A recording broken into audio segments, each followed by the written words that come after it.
Inicio de capítulo 10. El darwinismo social en nuestro continente.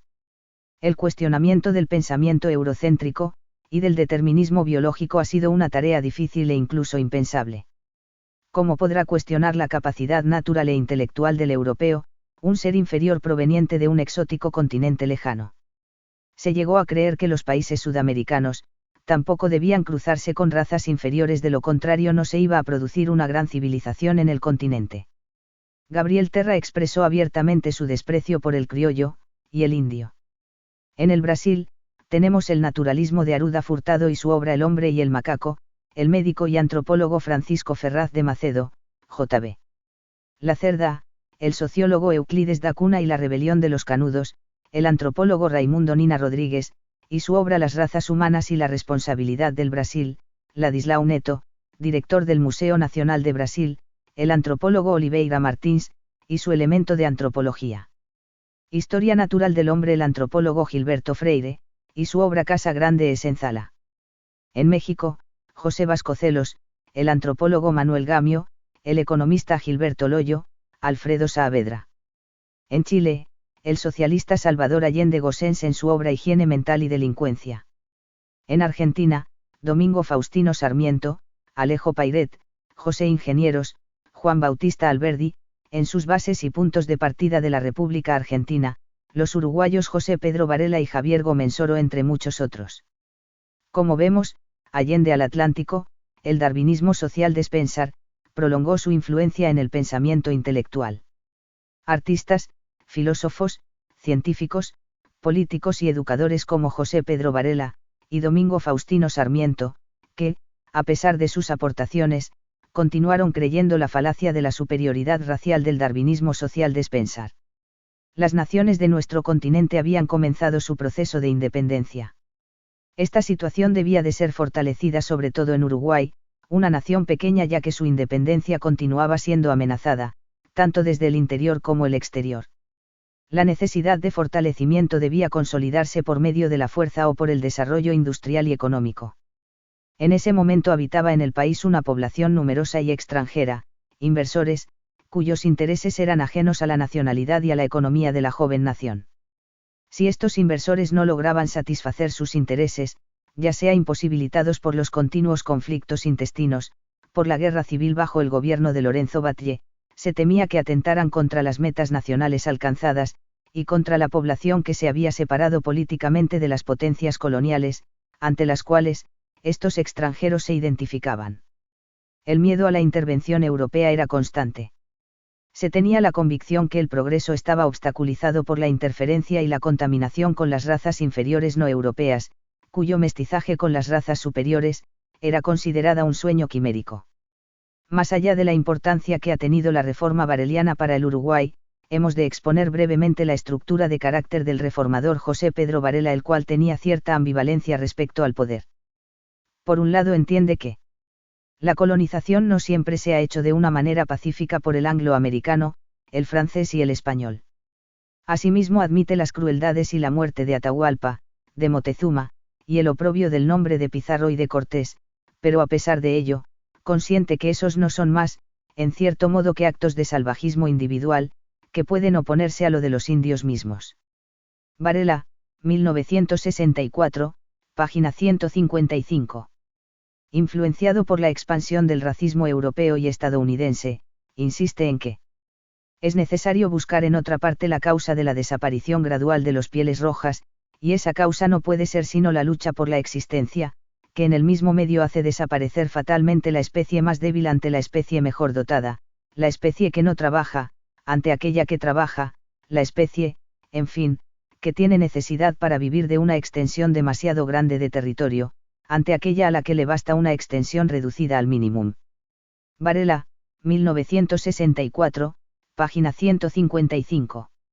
Era necesario civilizar al indio, es decir, imponerle la cultura europea, esperando que abandone gradualmente la vida salvaje para adoptar una vida obediente, siendo de esa manera dóciles a la enseñanza del maestro de escuela y del pastor. Varela, 1964, página 156. La educación existía en función de la asimilación y la dependencia europea. Varela celebra el sometimiento y la pérdida cultural de los Cherokees y los Creeks ante la cultura expansionista estadounidense, mientras, por otra parte, interpreta la dependencia como un acto de desarrollo y civilización.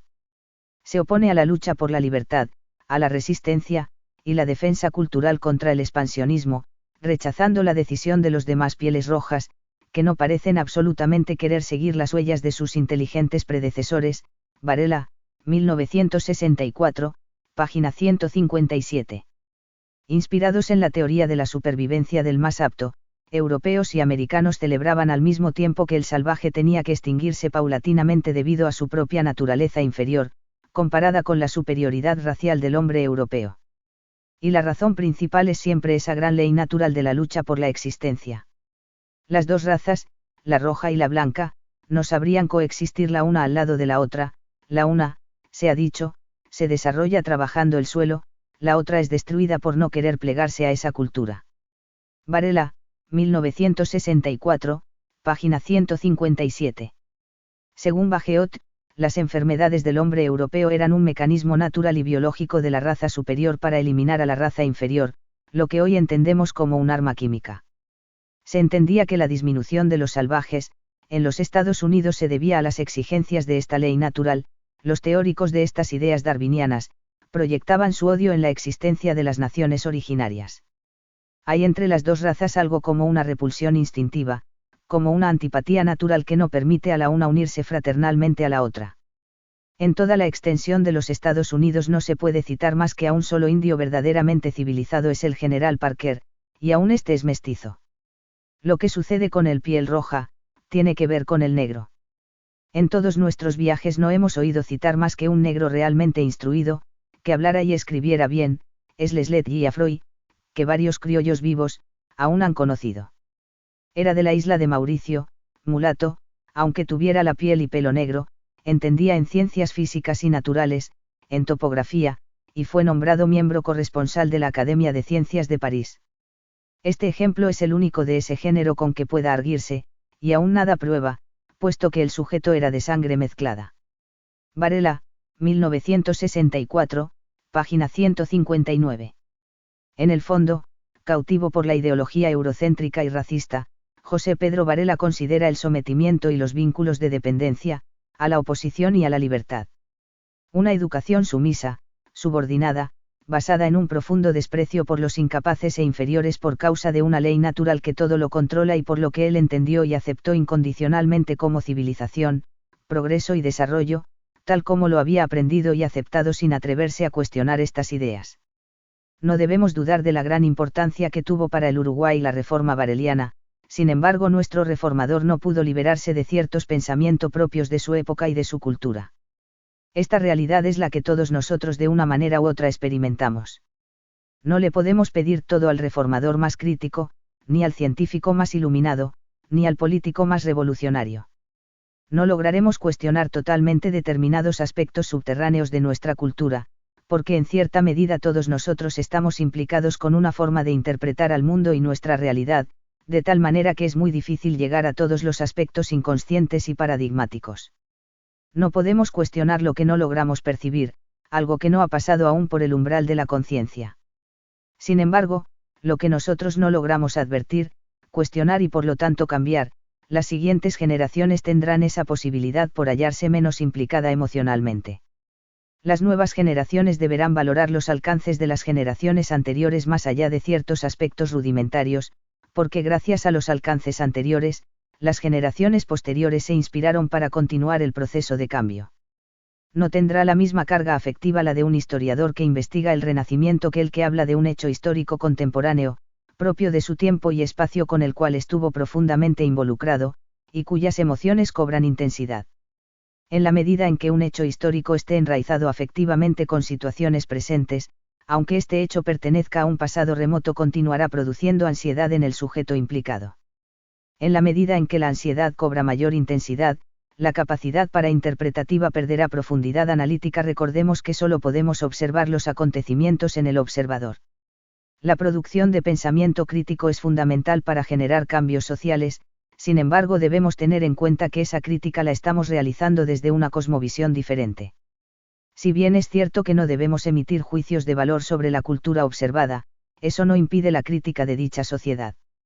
La diferencia existente entre el juicio de valor extemporáneo y la crítica virtual radica en la toma de conciencia del espacio y del tiempo que nos separa de los hechos observados. Debemos entender que el juicio de valor extemporáneo es precipitado, juzga sin tener en cuenta el contexto social y cultural, en cambio, la crítica virtual es cuidadosa, comprende los hechos del pasado, no los juzga, entiende que se produjeron en una cosmovisión diferente, pero al mismo tiempo admite un cambio. Si procuramos el cambio social, debemos ser críticos de los acontecimientos pasados para construir otras formas de interpretar la realidad. En la medida en que la cultura va comprendiendo el valor de lo humano y el genuino contenido del término civilización, logrará vislumbrar la importancia de la esperanza, el amor a la vida, al desvalido, la responsabilidad por el otro, por su cuidado y crecimiento.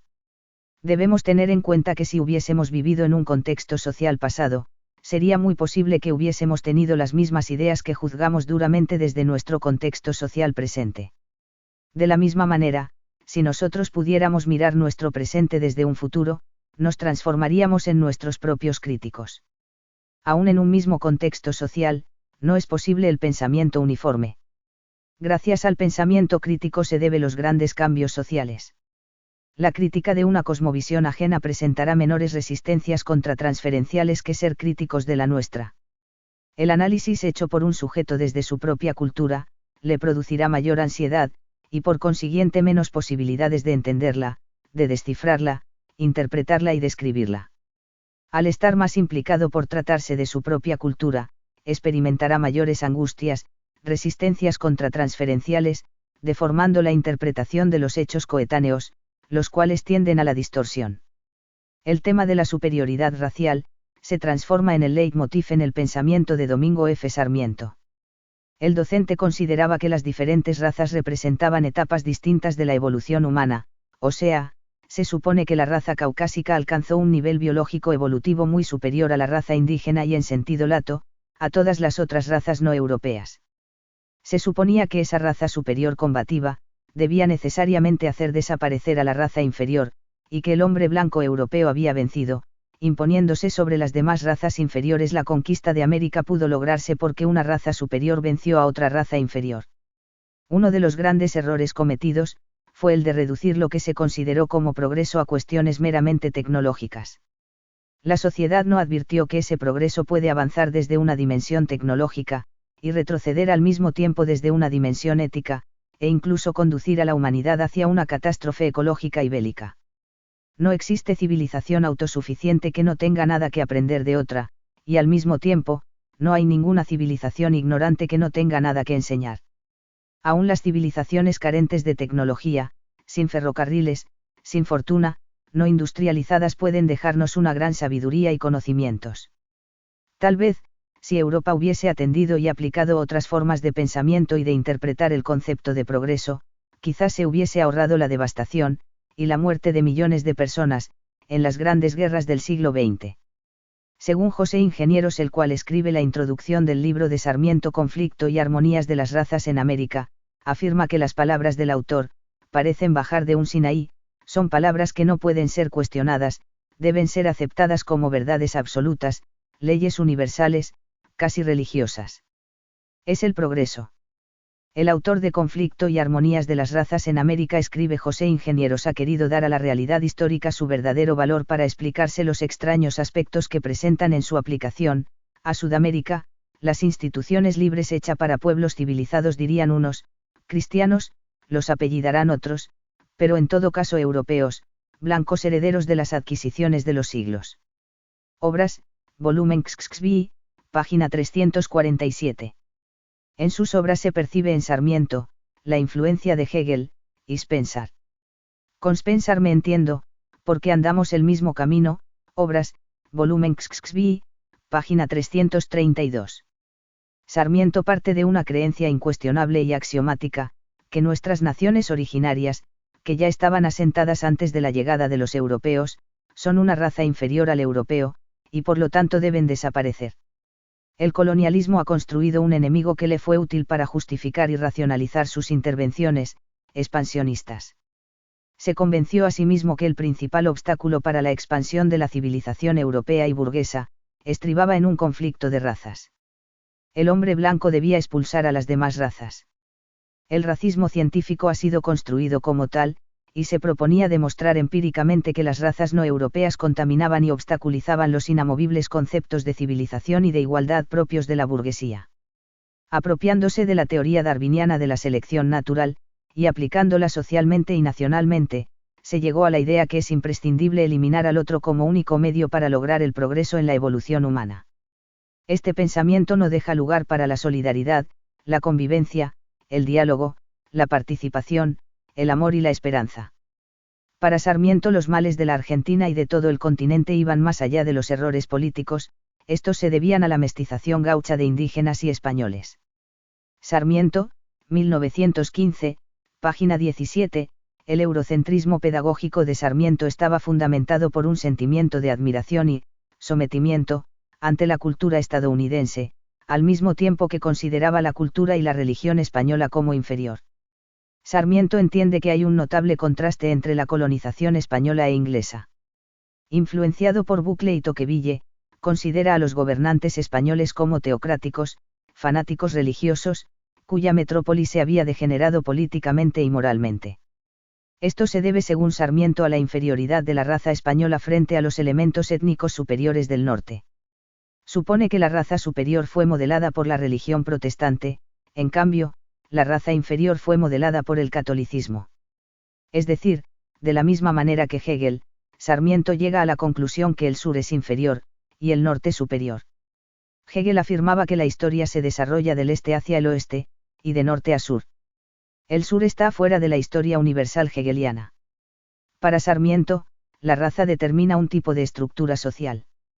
Influenciado por el creciente capitalismo y la industrialización, llega a la conclusión que una raza demuestra empíricamente que es superior a otra por la supremacía económica, sus métodos productivos, y por su capacidad bélica para conquistar y subyugar a las demás. Sarmiento ve a la humanidad dividida entre fuertes y débiles, y en realidad anhela compartir la gloria del más fuerte. Siente un profundo desprecio por el débil, y por la debilidad en sí misma, por la indefensión humana. Supone que la mestización ha sido un problema grave para la corona española. El haber permitido mezclarse con los indígenas, trajo para los españoles la decadencia racial. Sin embargo, por otro lado, esto no ocurrió con la colonización inglesa que soportó la coexistencia de la raza negra importada, sin mezclarse con ella. Mientras en el norte, una raza europea y modernizante engendra una sociedad europeizada, en el sur una raza medieval y reaccionaria se mezcla a la indígena para constituir un conglomerado anárquico en que se suman las tareas de ambas. Sarmiento, 1915, página 21. Citando a Bangui en Nuestra América y a Juana García en La Ciudad Indiana, dice lo siguiente. La colonización española se distingue en que la hizo un monopolio de su propia raza que no salía de la Edad Media al trasladarse a América, y que absorbió en su sangre una raza prehistórica y servil. Los yanquis son europeos puros, los hispanoamericanos están mestizados con indígenas y africanos guardando la apariencia de europeos por simple preponderancia de la raza más fuerte. Sarmiento, 1915, página 22. No se consideraba una multiplicidad compleja de variables, ni se tenía en cuenta la influencia social y cultural en el carácter de una sociedad dada. Se explicaba un hecho a partir de fuentes estrictamente biológicas. Sarmiento llega a la conclusión que la República Argentina debería sentirse orgullosa por ser la nación sudamericana que más se ha esforzado, más ha aprendido sus lecciones de los Estados Unidos. La solución para lograr el progreso consistía en asimilar la cultura y el trabajo de las naciones europeas más civilizadas regenerando la primitiva sangre hispano-indígena con una abundante transfusión de sangre nueva, de raza blanca, tal como la habían anhelado Rivadavia, Echeverría y Alberdi. Sarmiento, 1915, página 37. Al mismo tiempo, e inspirado en las idénticas ideas de Sarmiento, para el filósofo venezolano J. M. Briceño Guerrero, los estadounidenses son considerados los europeos segundos en América, aquellos europeos emigrados y que triunfaron, los que convirtieron su aspiración en realidad social. Del mismo modo Briceño supone que en el resto de América, los europeos segundos que habitan allí no han triunfado porque aún se encuentran en lucha contra la Europa primera. Por lo tanto debemos cejar la oposición y rendirnos ante la Europa primera e idealizada de Briceño, someternos incondicionalmente como el único medio para lograr la libertad. Estas ideas han sido enseñadas en nuestras naciones, en las aulas universitarias, por profesores respetados, que nos han proyectado sus miedos, sus sentimientos de impotencia, de nonada, de inferioridad, incertidumbre, indefensión, inseguridad, duda, miedo a la libertad, conduciéndonos al sometimiento como el único medio para llegar al progreso. La educación cumplió una función disciplinaria, imponiendo moralidad religiosa, sometiéndose al influjo colonial, renunciando a lo que nos pertenece para adoptar lo que le pertenece a otro. De tal manera que dejamos de ser dueños de nosotros mismos y por consiguiente se trata de perder nuestra identidad para aceptar incondicionalmente la identidad de un otro. Según Sarmiento, la raza blanca europea era la única que naturalmente debía dedicarse a fines pedagógicos, por lo tanto trabajó para que afluyera al país educadores europeos y estadounidenses con el fin de regenerar la raza argentina. De esta manera se purificaba el continente de la sangre inferior contaminada por el indígena y el negro. La inmigración europea significó para Sarmiento, y para la mayoría de los educadores de la época, un hecho fundamental en lo que él consideró el único método de purificación, aportando orden y moralización para poder nivelarse de esta manera con la otra América. Esta construcción pedagógica dependiente, racista, sometida, subordinada, indigna, basada en la europeización de nuestro continente, demanda una deconstrucción epistemológica. La educación desde un principio, colmada de un sentimiento colonialista, nos ha sometido a ese influjo eurocéntrico que, en cierta medida aún perdura. La América del Sur se queda atrás y perderá su misión providencial de sucursal de la civilización moderna. No detengamos a los Estados Unidos en su marcha, es lo que en definitiva proponen algunos. Alcancemos a los Estados Unidos. Seamos la América como el mar es el océano. Seamos Estados Unidos. Sarmiento, 1915, página 40. Es posible encontrar una similitud en el discurso de Sarmiento, con la ocupación de la tierra prometida por los israelitas que, por un pretendido mandato divino, se le dio la orden de eliminar a los antiguos moradores de esas regiones para instalarse en ese mismo territorio sagrado.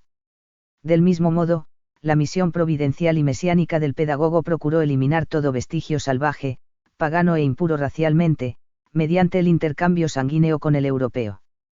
Sarmiento se transforma en una especie de Mesías, de Moisés, encargado de conducir como si se tratase de un éxodo a la raza blanca, trasladarla desde Europa y desde los Estados Unidos hacia América del Sur, con el fin de eliminar del continente el elemento deletéreo que impide el progreso, a través de la transfusión de la sangre europea. El negocio es lo opuesto al ocio para el pensamiento capitalista burgués. El europeo, considerando a su cultura como superior, no podría entender jamás las costumbres y la sociedad de las naciones originarias que poblaron el continente, a las que calificaron de ociosas, desidia, apatía, indiferencia, tímidas, sin sentimientos, sin vivacidad, viviendo en un estado de estupidez, insensibilidad, ignorantes, incorregibles, aferrados a la vida salvaje, viviendo en los bosques, inciviles, mentirosos, supersticiosos, que desprecian las leyes más sagradas de la naturaleza. Debemos entender por civilización el proceso de domesticación y asimilación a la cultura europea, la pérdida total del idioma autóctono, por los idiomas de las potencias coloniales, de las costumbres, los hábitos y la identidad. La burguesía no podía tolerar que se ocuparan de la caza, la pesca y la agricultura, ya que estas ocupaciones son opuestas al concepto europeo de progreso. Otra forma de reducir a la población indígena era mediante el pago de tributo. Los hijos varones producto de unión entre hombres blancos con mujeres indias, no tenían la obligación de pagarlo, sin embargo no sucedía lo mismo con los hijos que fueron fruto de la unión entre hombres indios con mujeres blancas. Se suponía que la imposición de la progenie estaba en la constitución biológica del hombre y no de la mujer. La sangre del hombre indio no es la misma que la sangre del hombre blanco, los cuales son los que imponen los caracteres de la progenie. Esta excepción fue impuesta para favorecer el aumento de razas mixtas y disminuir la de indios puros. Sarmiento, 1915, página 86. Influenciado por el racismo científico del sociólogo francés Gustave Le Bon, del médico anatomista francés Paul-Pierre Broca y el fisiólogo y neurólogo inglés Henry Charlton Bastian, Sarmiento acepta que la inteligencia se relaciona con el tamaño del cráneo. El estúpido intelectual tendrá el cráneo más reducido que el de los europeos civilizados, lo que explica la tosquedad y falta de sensibilidad del salvaje. En el capítulo sobre las psicosis esquizofrénicas, Ey expresa que desde hace mucho tiempo estos enfermos han llamado la atención de los clínicos, ya que entre todos los que poblaban los asilos del siglo XIX existía un aire de familia. En Francia Morel describía algunos de ellos efectos de estupidez desde su más temprana edad con el nombre de dementes precoces. Ey, Bernard y Brisset, 1969, página 530. En el siglo XIX, el concepto de locura y de demencia precoz estaba relacionado con el concepto de estupidez. Del mismo modo, y desde el influjo de la perspectiva colonialista, este término ha sido aplicado para referirse a las razas inferiores, relacionando a las razas que no son europeas con la debilidad mental. Todo aquello que no era negocio, que por determinada circunstancia no podía producir, que no formaba parte del capital, y del mercado laboral, era inmediatamente desechado, estigmatizado, encerrado, despreciado, excluido, eliminado, significaba una molestia para el desarrollo y la producción capitalista. En la obra de Sarmiento, el término persona no es utilizado cuando se refiere al indio o al negro, ellos son cosas, objetos, representan un estado de evolución intermedio entre el ser humano y los animales. Los araucanos eran más indómitos, lo que quiere decir, animales más reacios, menos aptos para la civilización y asimilación europeas, Sarmiento, S.F., página 103. El carácter autoritario es incapaz de aceptar la heterogeneidad, la diversidad, la variedad, la mezcla, por lo tanto necesita homogeneizar con la finalidad de ejercer su poder. Si aceptamos las diferencias tendremos que aceptar diferentes formas de pensar, de vincularnos, de ser, de vivir, lo que conlleva cierto respeto por el prójimo evitando la estandarización y simplificación. Citando a Juan de Ulloa, Sarmiento señala que en las razas indias se distinguen menos las diferencias que en las otras razas. En los indios se percibe poco la diferencia de color, visto un indio de cualquier región, puede decirse que se han visto todos, Sarmiento, S.F., página 87. Esta forma de pensar no solo afecta un área determinada de la personalidad humana, en realidad afecta toda la estructura del pensamiento. De tal manera que su forma de interpretar, de sentir, de percibir el mundo, de concebir al otro, y de obrar, se verá profundamente afectada por estas ideas racistas. El influjo colonialista segrega, explota, expolia, subyuga, oprime, mata al colonizado apoyado en los cimientos del capitalismo, lo hace desde una forma más civilizada, a través del concepto de libertad comercial y la competencia. La libre competencia es el alma del comercio burgués y Dios es el aliado de esta libertad. Para Sarmiento las tentativas de unidad, solidaridad, y ayuda mutua son consideradas un rotundo fracaso. Nos debería extrañar que nuestro docente, cuyo mundo está fragmentado entre razas superiores y razas inferiores, sea al mismo tiempo capaz de abrigar un sentimiento de solidaridad y amor por la vida humana. El concepto de éxito económico y de la libertad, estriba en que la burguesía pueda vivir holgada sin importar el destino de los más necesitados. Sarmiento tuvo que haber hecho un gran esfuerzo para aceptar no haber nacido en Europa o en los Estados Unidos como él hubiera querido. Sin embargo, sería bueno que la población de nuestro continente celebre el haber nacido en estas tierras. Desde mi punto de vista, la explosión de racismo de la Europa del siglo XIX, surge de una construcción generalmente inconsciente de enemigos imaginarios y como el barro en las manos del alfarero, se les ha dado la forma de crueldad, tiranía, inferioridad, inutilidad, teniendo un motivo manifiesto para arrojarlos y para justificar el expansionismo, racionalizando estas acciones bajo una epistemología racista, un racismo científico demostrable, empírico, asfixiando de esa manera, todo posible. Sentimiento de culpa. La idea de una raza inferior ha sido una creación y construcción ideológica del expansionismo colonialista, una producción ilusoria, la fantasía de un enemigo inexistente que debe ser creado para luego ser exorcizado. En Alemania septentrional, durante la segunda mitad del siglo XV, la Iglesia Católica construyó una urgencia, persiguiendo a los pecadores que se habían apartado de la fe y se abandonaron a toda suerte de supuestos demonios, incubos y sucubos.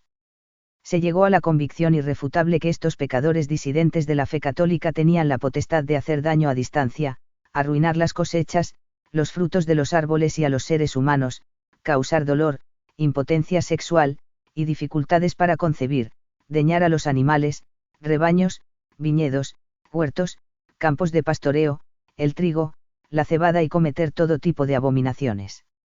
Los encargados de combatir esta urgencia, estos abominables pecados en contra de la divina majestad, fueron los inquisidores Heinrich Kramer y Jacobus Sprenger, por la bula papal de Inocencio VIII. Estos hombres piadosos dedicaron sus vidas para evitar que la enfermedad de la herejía no se propague.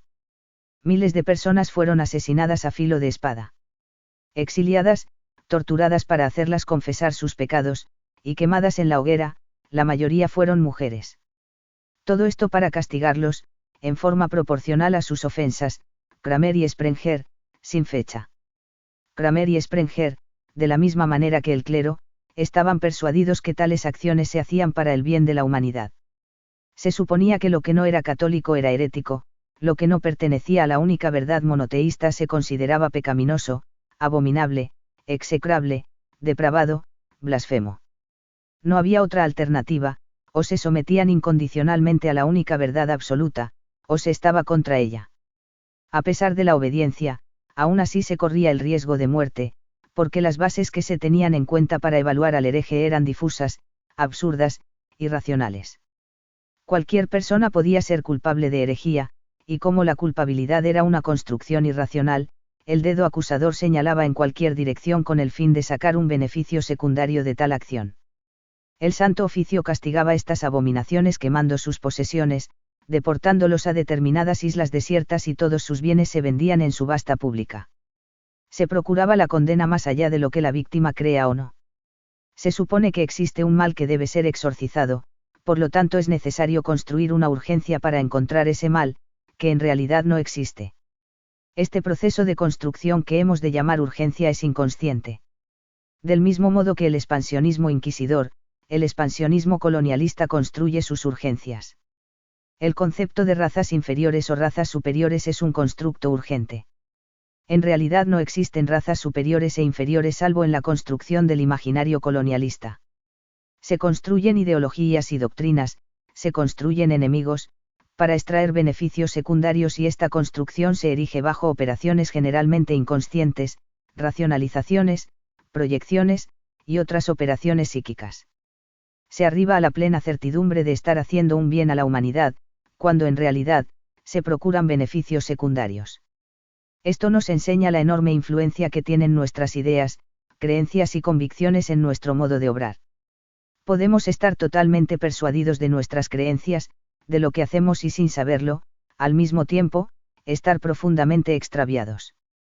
Podemos llegar a un grado de convencimiento tan intenso, de permanecer totalmente persuadidos que estamos haciendo algo en beneficio de los demás, pero en la realidad hacer todo lo opuesto. De vivir una ruptura entre lo que pensamos, sentimos y creemos, con lo que realmente hacemos, somos y vivimos. A menudo perdemos la capacidad crítica para discernir y para tomar conciencia de nuestros sentimientos genuinos de aquellos que no lo son. Las ideologías expansionistas contienen elementos que se han venido transmutando históricamente desde los componentes constitutivos de un expansionismo religioso desde muchos siglos atrás. Estas ideologías expansionistas colonialistas, conservan residuos inquisidores del pasado, ya distorsionados, transmutados y adaptados a una cultura más civilizada, pero que guardan aún ciertas características orgánicas, desde donde el concepto de hereje desde un plano religioso, se va extendiendo hacia otras dimensiones biológicas, raciales e intelectuales. El colonizador construyó desde un plano inconsciente una estructura ideológica con el fin de justificar lo que necesitaba creer y racionalizar sus depredaciones. Se convenció a sí mismo de lo que necesitaba creer. Para aseverar estas convicciones, Sarmiento cita al sabio Agassiz. Si alguno duda del mal de esta mezcla de razas, que venga al Brasil, donde el deterioro consecuente con la amalgamación, más esparcida aquí que en ninguna otra parte del mundo, va borrando las mejores cualidades del hombre blanco, dejando un tipo bastardo, sin fisonomía, deficiente de energía física y elemental, el híbrido entre blanco e indio llamado mameluco en el Brasil, es pálido, afeminado, débil, perezoso y terco, pareciendo como si la influencia india se hubiera desenvuelto hasta borrar los más prominentes rasgos caracterizados del blanco, sin comunicarles su energía a su progenie. Es muy notable que en sus combinaciones, ya sea con los negros o con los blancos, el indio imprime su marca más profundamente sobre su progenie que las otras razas, y cuán rápidamente también en los posteriores cruzamientos los signos característicos del indio, pero se restablecen expulsando los otros. He visto progenie de una híbrida entre indio y blanco, que resume casi completamente los caracteres del indio puro. Sarmiento, 1915, página 116 a 117. La pérdida de los caracteres fisonómicos corresponde a la pérdida de la identidad europea, no solo desde sus rasgos físicos, sino también desde los aspectos intelectuales. Se interpretaba que la pérdida de la energía física impedía el trabajo compulsivo característico de la burguesía europea, y temiendo que la población blanca se debilite debido a la amalgamación con las razas inferiores, sobre todo con el indio, que según Sarmiento, su raza imprime una marca más profunda sobre su progenie que las otras razas.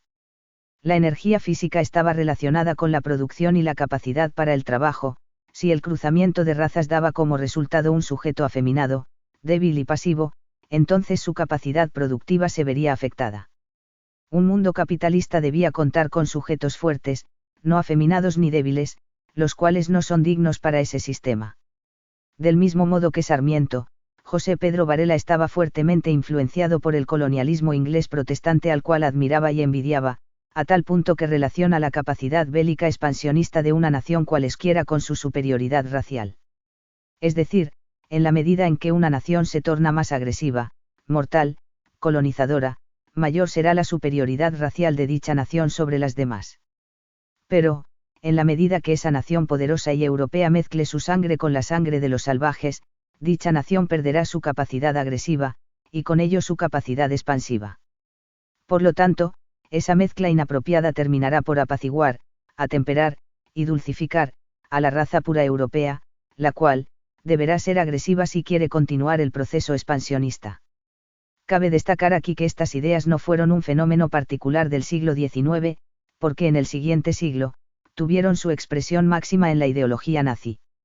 Parece, pues, que los hechos demostraran de una manera evidente la superioridad de los sajones sobre los latinos como colonizadores.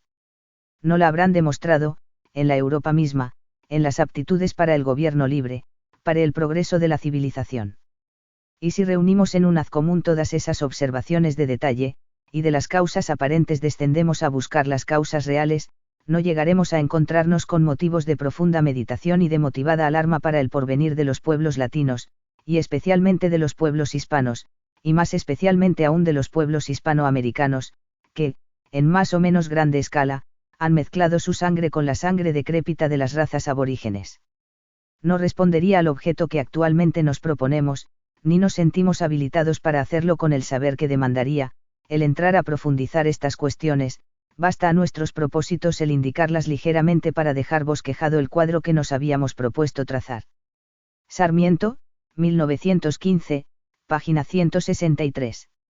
Domingo Faustino Sarmiento se preguntaba lo siguiente. ¿Lograremos exterminar a los indios? Por los salvajes de América siento una invencible repugnancia sin poderlo remediar.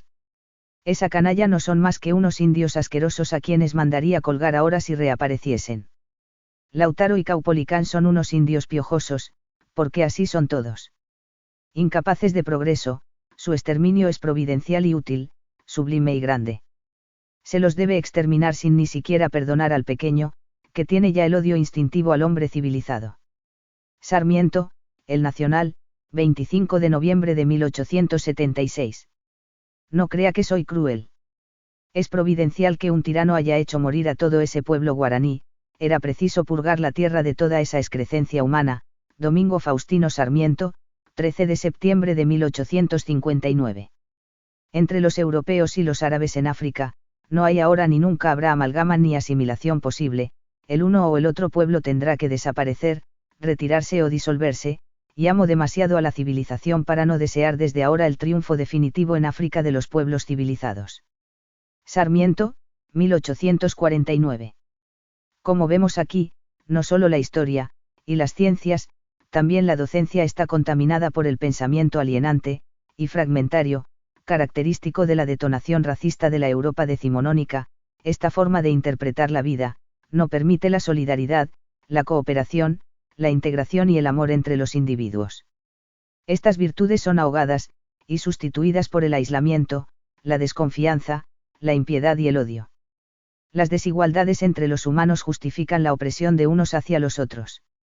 Existe un gran desprecio por la debilidad y lo débil, de manera que todo lo que responda a esa debilidad deberá ser humillado y menospreciado, los niños, las mujeres, los ancianos, los pueblos inciviles, los obreros, los esclavos, los animales. En el calvinismo los pobres y la pobreza en sí misma, eran objetos de impiedad, ya que la pobreza era un signo que indicaba la condenación, la exclusión, el rechazo irracional omnipotente, en definitiva, mostraba claramente la inexistencia de la predestinación divina en la vida del sujeto. El concepto prístino de predestinación calvinista tal es así, la predestinación salvadora como la condenadora, ha transmutado en el tiempo y espacio desde el período de la Reforma, modificándose lentamente hasta llegar a una distorsión, donde fue perdiendo los caracteres teológicos y mudándolos por ideas políticas y antropológicas bajo el concepto de pueblos salvajes y de pueblos civilizados. Posteriormente se ha vuelto a transmutar distorsionándose en el equivalente cinematográfico en la sociedad estadounidense entre buenos y malos, ganadores y perdedores. De primer mundo y tercer mundo, países desarrollados y países en vías de desarrollo. Siendo propagado a través de las películas de Hollywood, por lo cual debemos suponer que la guerra es necesaria, y que nuestros enemigos son los malos. Donde la existencia del superhéroe cobra una importancia fundamental. Este personaje lucha contra todos y logra vencerlos, se convierte en una especie de proclama del poder bélico estadounidense. La victoria de uno contra todos. El superhéroe es fiel a su nación, estadounidense y capaz de dar su vida por amor a la humanidad. Tuvo sus primeras apariciones entre las dos guerras mundiales.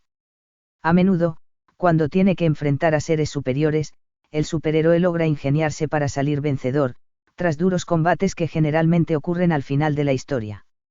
Cuando disputa contra seres galácticos, se ingenia para hurtar armas, o manejar naves logrando vencerlos finalmente con las armas de su enemigo. Su fidelidad y amor a la nación, no le permite hacer pacto con el malo. Está dispuesto a entregar su vida mesiánica para proteger a su pueblo, sin contaminarse con la maldad con la cual convive. El peligro siempre le acecha, las balas se le aproximan, pero los malvados no logran matarle. La violencia repetitiva que desbordan las pantallas, son un medio para promover un constante estado de guerra, del que siempre resultarán vencedores los Estados Unidos. Deberán convencer a sus ciudadanos de que es necesario estar siempre alertas ante el peligro, la importancia de enlistarse en la milicia, y la satisfacción de saber que sus contribuciones financiarán la guerra inevitable, alertando al mundo que es imposible derrotar a su nación, y que es mejor seguir sus directivas e imposiciones universales. Por insignificante que parezca, la propaganda bélica militar, casi siempre está presente, el sentimiento nacionalista, el despliegue militar, la nación amenazada. Los buenos deben dejar su nación norteamericana para viajar al extranjero con la finalidad de hacer justicia, para rescatar a ciertas víctimas o desbaratar a grupos terroristas que siempre son extranjeros. El cine estadounidense generalmente es eficaz como un medio de propaganda bélica, impeliendo a la ciudadanía hacia la desconfianza y el temor por el extranjero, el odio y la justificación de la guerra, la deformación, la simplificación y trivialización de la realidad cuya finalidad consiste en construir enemigos, y lograr que un pueblo desconocido odie a otro sin saber por qué. Este mesianismo bélico, cinematográfico, es el constructo de una serie de transmutaciones históricas preliminares, derivado de la religión protestante. El Cristo expiatorio y mediador entre Dios y los mortales, ha dado lugar al Mesías estadounidense cuya misión redentora, consiste en llevar la justicia de su país Dios a la lúgubre humanidad, y dar su vida por ella. Este Mesías cinematográfico representa al mediador entre la deidad estadounidense, y el resto de la humanidad inferior salvaje y senil, que deberá ser iluminada y guiada hacia la libertad y la democracia. En la década de los 70, el filósofo venezolano J. M. Briceño Guerrero, de un profundo pensamiento eurocéntrico, helenocéntrico y cristianocéntrico, en su opúsculo titulado La identificación americana con la Europa segunda, llegaba a la conclusión que existen dos Europas, la Europa primera, y la Europa segunda. Hace una marcada diferencia entre nosotros y ellos, siendo la Europa segunda la evolución cultural de una Europa primera más atrasada. Briceño se identifica con la Europa segunda, con la razón segunda. En tanto, lo que él considera la Europa primera, la razón primera, y principalmente los desechados pueblos primeros, es decir, las naciones originarias, quedan fuera de todo interés para él. Briceño se considera un europeo segundo en América, un miembro de la misma familia europea. Afirma que, al observarnos a nosotros mismos para reconocernos, y saber quiénes somos, salta a la vista que somos europeos. Por lo tanto, llega a la conclusión que ser europeo y haber recibido la influencia cultural europea es equivalente. Influenciado por la lógica eurocéntrica y el discurso colonialista, para Briceño solo existe un otro con el cual puede identificarse. Ese otro es necesariamente un europeo, y no cualquier europeo, se trata de un europeo segundo, es decir, un europeo que haya superado el estado anterior de la Europa primera atrasada, sumida en la tradición, la barbarie, y la sacralización de las ideas. Las culturas restantes no representan ningún motivo de análisis, de preocupación, de valor, de admiración ni de atención, ya que Briceño percibe a la humanidad y fragmentada entre seres superiores, es decir, los europeos segundos, y el resto, formado por seres inferiores y atrasados. Esta mirada jerarquizada, fragmentada y presumida impide reconocer que Europa ha recibido a través de los siglos la influencia cultural de muchas otras civilizaciones. El ideal de Briceño solo consiste en pertenecer a esa Europa segunda en América. Briceño construye, crea, edifica, inventa, un paradigma como dispositivo para compartir su gloria con él. Esta construcción es a mi entender un mecanismo inconsciente que aspira a compensar y asfixiar, fuertes sentimientos de impotencia, duda, e inferioridad, procurando alcanzar la estabilidad, relevancia, significancia, autoestima, y seguridad que carece por sí mismo, mediante la apropiación de este recurso inconsciente. En el fondo siente una profunda vergüenza de llegar a identificarse como latinoamericano, y compartir una misma unidad con las poblaciones originarias y afrodescendiente. Briceño desea identificarse como europeo segundo en América, combatiendo contra la Europa primera y contra las naciones primeras en nombre del progreso. Lamentablemente son muchos los intelectuales que se sienten exiliados en nuestro continente, que en lugar de identificarse con las naciones autóctonas, con las culturas oprimidas y ultrajadas, prefieren construir la fantasía de una Europa en América para identificarse con la Europa colonizadora y con el agresor.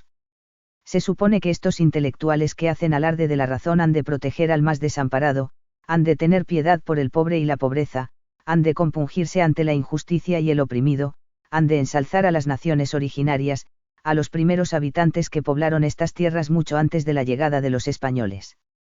Se supone que deben ofenderse ante la esclavitud, la opresión, el destierro, los crímenes, y el odio. Sin embargo, todo esto se presume, porque muchas veces ocurre lo contrario. Lo que nos parece lógico de esperar, a menudo se torna imposible. Lamentamos que existan intelectuales que trabajan para el imperialismo opresor y que justifican la intervención armada. Sin duda alguna la intelectualidad también ha sido colonizada.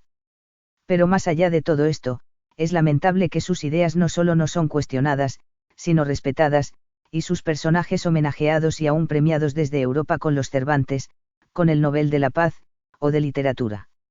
Briceño llega a la conclusión que somos europeos porque no tartamudeamos lenguas bárbaras, ni nos visten complicados trapos multicolores, ni taparrabos con portapene, no adoramos volcanes ni gurúes, ni construimos bohíos, ni labramos figuras mágicas en el mango de instrumentos primitivos de pesca y no damos de comer a los muertos.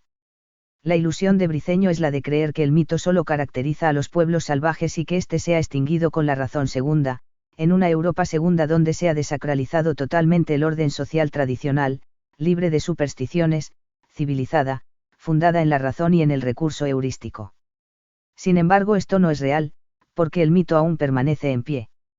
La idea eurocéntrica, helenocéntrica y cristianocéntrica, está estructurada en sí misma por una serie de mitos históricos que se aceptan incondicionalmente como verdades incuestionables.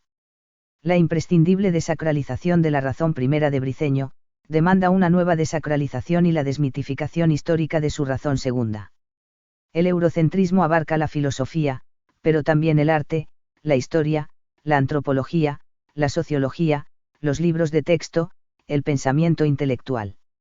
Inspirado en las ideas de Sarmiento y de su civilización y barbarie, Briceño sustituye el término raza por soma. Debemos recordar que Briceño escribió en la década de los 70, y no se atreve a pronunciar términos característicos del siglo XIX, prefiere no hablar de razas inferiores. Ahora se trata de blanquear el soma, una sustitución refinada del término eliminar la raza. Se supone que la razón segunda necesita un vehículo que la dirija para lograr el cambio, por lo tanto necesita de un soma. Si bien el autor reconoce que todo pueblo es soma adecuado para la razón segunda por el simple hecho de ser humano, asimismo llega a la conclusión que Europa es el soma mejor dispuesto para la razón segunda, debido a que esta razón surgió allí mismo, en Europa, y por lo tanto mantiene con Europa una mayor afinidad. Es decir, si el proceso cuantitativo de la presencia secular de la razón segunda en la Europa primera, proceso que según Briceño comenzó entre los siglos XVIII y XIX, fue un proceso difícil y de resistencia para las otras culturas primeras europeas, cuanto más traumático resultaría para las culturas no europeas una transición similar a corto plazo, provocando un desequilibrio colectivo. Por lo tanto, es fundamental la puesta en marcha de este blanqueamiento. Para Briceño las culturas primeras son pasivas, y por lo tanto deben ser guiadas, absorbidas, asimiladas hasta desaparecer mediante un blanqueamiento completo. El problema estaba determinado en que América tenía un soma heterogéneo, que no era un buen soma para la razón segunda, por lo tanto, era necesario incrementar la población de origen europeo mediante la inmigración anglosajona acelerada. Este blanqueamiento había que hacerlo con celeridad, para lograr el cruzamiento entre los europeos puros, los aborígenes y la población africana, la cual resultaba una complicación étnica y cultural en América, evitando de esa manera la propagación de este soma pernicioso. Preguntémonos ahora, enfocando nuestro tema, ¿qué clase de soma era América para la implantación y desarrollo de la razón segunda, para el triunfo de la Europa segunda a finales del siglo XVIII y comienzos del XIX, cuando se dio el cambio saltuario en lo político, lo social, y lo económico? Era un soma heterogéneo. Además de los colonos europeos puros y de los aborígenes puros por falta de contacto o por contacto sin mezcla, encontramos que la Europa primera, al reproducirse en América, sustituyó a los siervos por hombres de cultura no europea. Ahora bien, los hombres de cultura no europea, ya lo hemos visto, no son buen soma a corto plazo para la razón segunda. Era necesario incrementar la población de origen europeo por medio de la inmigración acelerada. En cuanto a los pardos, se convino que era necesario blanquearlos para lograr una europeización más rápida. ¿Cómo? Mediante la inmigración europea acelerada. La consigna era mejorar el soma, hay que traer también el soma, inundar este continente con europeos segundos o, al menos con europeos primeros bien dispuestos para recibir y realizar el espíritu de la Europa segunda. Ese soma propicio al predominar en un mestizaje blanqueante, ojalá pudiera llegarse a un blanqueamiento total, dará lugar a la formación de naciones modernas. Guerrero, 1977, páginas 64 a 66. Para Briceño, las naciones originarias, no son motivo de investigación alguna, ya que carecen de importancia porque no hay nada en ellas que se pareciera ni remotamente al Imperio Romano, al cristianismo o al pensamiento griego. El filósofo es incapaz de apreciar el gran valor cultural de estas naciones milenarias, entendiendo que no tienen nada que enseñarnos. El perfeccionamiento debe llevarse a cabo sacrificando a un otro, eliminándolo o absorbiéndolo para integrarlo al progreso. Desde mediados del siglo XIX, y acompañada de esperanza y felicidad, fue intensificándose la idea que los aborígenes de América tendrían necesariamente que desaparecer. Hegel profetizaba y celebraba felizmente su inminente desaparición, suponiendo que el solo hecho de contacto entre la cultura superior europea con las culturas inferiores, provocaría el final de esta última. Hegel suponía que estos pueblos estaban destinados a extinguirse tan pronto como el espíritu se les aproximara.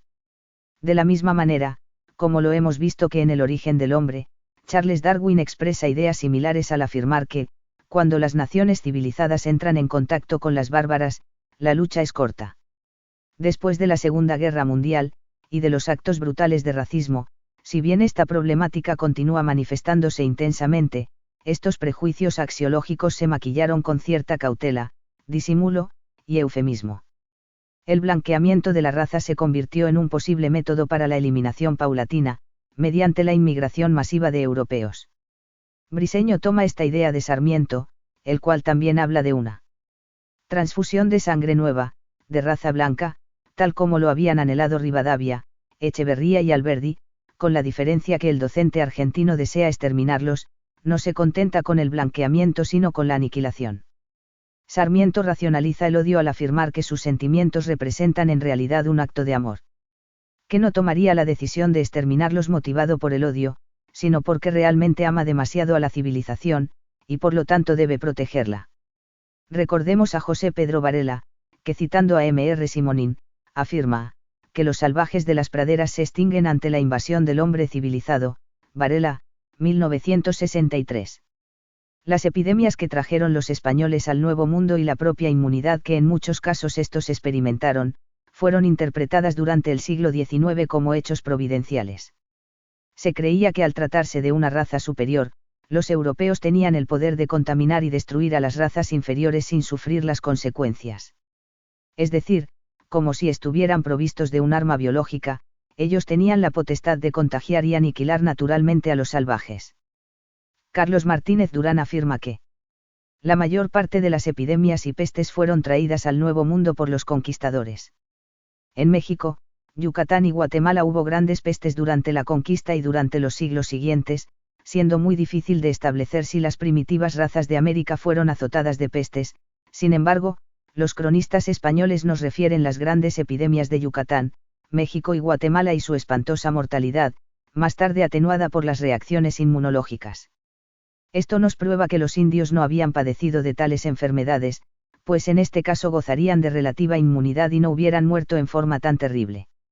Otra prueba de la importación de epidemias en los siglos XVI y XVII, es que si tales enfermedades existían endémicamente en algunas costas del Caribe, no podemos imaginarnos por qué los españoles no fueron atacados mortalmente por ellas.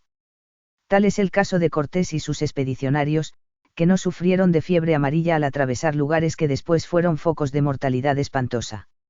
Analicemos brevemente lo poco que se puede sacar de los manuscritos indígenas, de la paleopatología y de los estudios modernos.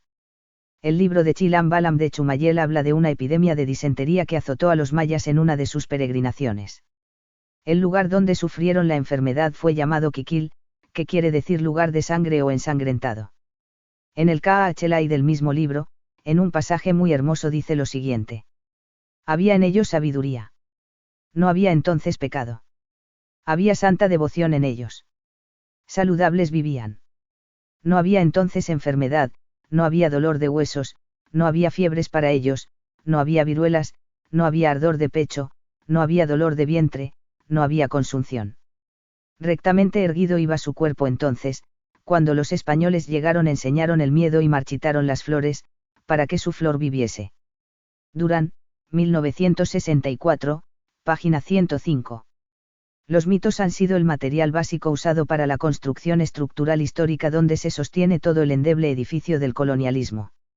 La distorsión en la interpretación de los hechos históricos es un claro ejemplo de la importancia que tiene para las fuerzas expansionistas colonialistas, con el fin de justificar y racionalizar su existencia. Estos mitos y deseos no representan una realidad externa, ajena, sino que están en nosotros, forman parte de la lógica cultural, los hemos internalizado, los damos por sentado, están naturalizados.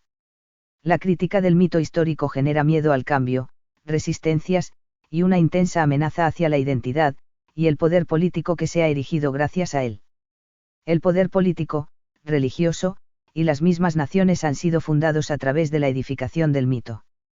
Para descolonizar el pensamiento es necesario descolonizar la historia, desmitificar los sucesos históricos que han sido distorsionados por el mito, reinterpretarlos, y volver a mirar. La desmitificación y la descolonización representan un problema, porque ponen en duda mucho de lo que hemos aprendido hasta nuestros días, hacen tambalear un edificio de convicciones, nos sorprenden, nos desafían a reinterpretar los sucesos históricos, a mirarnos a nosotros mismos. El historiador uruguayo Guillermo Vázquez Franco, afirma que todo lo que nos hace pensar es molesto, y que tenemos una enseñanza de soluciones, no una enseñanza de problemas. Tenemos una enseñanza de respuestas, no una enseñanza de preguntas. Se trata entonces de anular el espíritu crítico. No nos preparamos para cuestionar, sino para asumir. Es precisamente en los libros de textos escolares donde se impone el mito histórico desde una edad temprana. Es allí donde necesitamos comenzar un cambio fundamental. Por ese motivo ejerció su carrera con mucho miedo, y tiré para atrás y reculé, afirma, mire, una noche, yo era profesor de preparatorios y dije que Artigas fue un dictador. Todavía no había elaborado porque no había leído antropología. No viene al caso, porque estaba antes del conocimiento que adquirí. Entonces dije que Artigas fue un dictador porque ejerció el poder. Leo la prensa del día siguiente, que un consejero de gobierno, un señor que no recuerdo su apellido, dijo que un joven profesor está tratando a Artigas de dictador. Le pido ministro que averigüe. Yo leí y dije, me hacen un sumario, y yo tenía familia, 4 hijos, y mi mujer, y me callé, nota al pie, véase la entrevista al historiador Guillermo Vázquez Franco, del 25 de agosto de 2015. YouTube. Algunos de sus libros fueron prohibidos bajo la democracia uruguaya, entre ellos La historia prohibida. Léase además La traición a la patria. Cierre de nota al pie. Por otra parte, el ejército ha sido un tema tratado por este mismo historiador. Vázquez Franco afirma que el ejército es una institución aristocrática. Posee un panteón, un liceo y un hospital propios. Nacen, estudian y mueren distantes de la sociedad civil. Se manejan bajo formas autoritarias en medio de una sociedad que afirma ser democrática, una sociedad que en definitiva termina por aceptar que la libertad y el autoritarismo puede convivir sin mayores problemas. El ejército es una institución parasitaria, de consumo interno, solo responde a la obediencia parasítica de los intereses y poderes domésticos de la nación y externos del imperialismo. El paulatino desvanecimiento del ejército significaría la liberación de un gran peso, de una pesada carga para la sociedad. La descolonización del ejército es sin lugar a dudas un paso trascendental que las naciones deberán tomar en el futuro. El concepto de civilización y de progreso ha estado fuertemente vinculado históricamente con la competencia, el militarismo y la guerra.